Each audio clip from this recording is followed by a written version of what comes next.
What's up, guys? After my video yesterday on real estate, there's a couple people that said, hey, I think it's going to keep going up. And I wanted to talk about why I disagree and then something to think about. They could be right, I could be right. But at the end of the day, as George Gammon says, it's all about probabilities. I think the probability is high that real estate will drop. And here's why. So I wanted to go over this comment from All Nighter Hider. He said, hey, Eric, I don't see nominal prices coming down. I think they will stay put for a number of years, therefore dropping in inflation-adjusted terms, but not numerically. So real versus nominal prices. Nominal prices meaning the number is actually going down. Real prices meaning they stay the same, but inflation keeps going up. So further reading. Stagflation, if you would, that's my guess. Reason being is I don't see a catalyst big enough to create the amount of supply needed to drop the price by the number. Let me know what you think. This is a great question. So I think, again, we're working with probabilities here. But who is the channel? It'll come to me.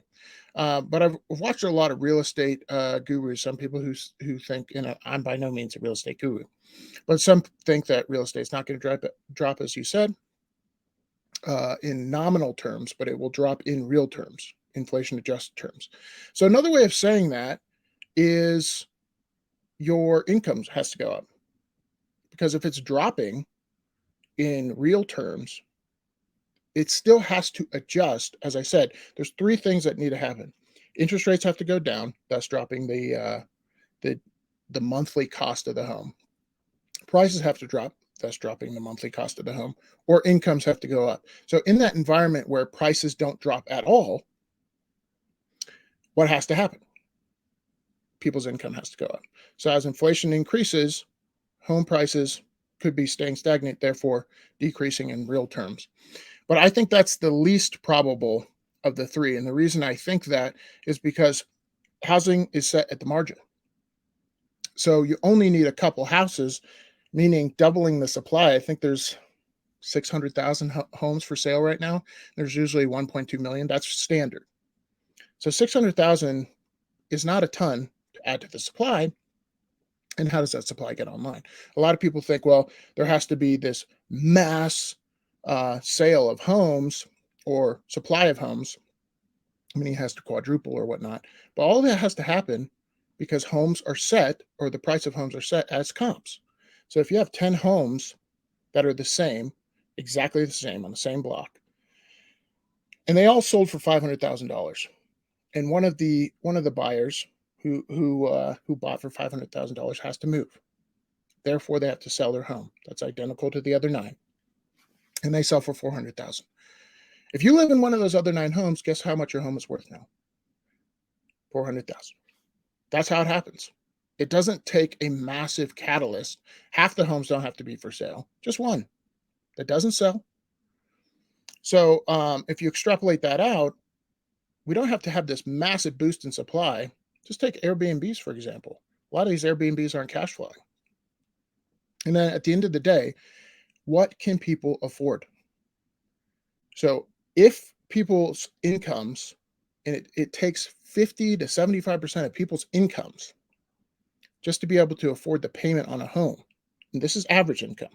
I get there's some people that are super wealthy, all that kind of stuff, but if it takes over 50% of people's income just to be able to get into a home, that is not sustainable. So that's why I said one of those three things need to happen. Which one happens first? My guess is prices drop, because I don't see Jerome Powell pivoting anytime soon. And if he does pivot, there's a reason he's pivoting. It's because of a massive recession, meaning people are losing jobs, therefore can't afford homes. Anyway, slices. So I think prices of homes have to come down. Again, this is a probability argument that I'm making, but at the end of the day, I look at it very simply. Can people afford to live? Your average middle-class person, can they afford to buy a home? And if they cannot, something's got to give. Something's got to give. So prices cannot keep continually going up without a massive correction. My humble opinion. Let me know what you think, especially you, All-Nighter Hider. I enjoyed the comment. Got me thinking as to why. And that is definitely a possibility. But right now we are so overpriced. I think that would cause a mass that would